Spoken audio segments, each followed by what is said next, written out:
नादवडे या तिन्ही भागाला जोडणारा आमचा हा सिंधू रत्न अंतर्गत तयार झालेला महाराष्ट्रातला पहिला काचेचा पूल, त्याच्यामुळे आमच्या या धबधबा या पूर्ण परिसराला आज एक आंतरराष्ट्रीय दर्जेचा एक पर्यटन स्थळ या निमित्ताने तयार झालेला आहे।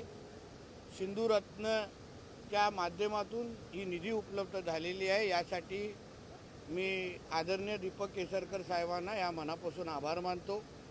या पुलाच्यामुळे आमच्या ह्या वैभववाडी नाही किंबहुना सिंधुदुर्गच्या पर्यटनाला फार मोठ्या प्रमाणामध्ये चालना भेटेल। मी येणाऱ्या सगळ्या नागरिकांना विनंती करीन की इथे येत असताना निवडकच 25 लोकांना इथे येण्याची परवानगी दिली गेलेली आहे।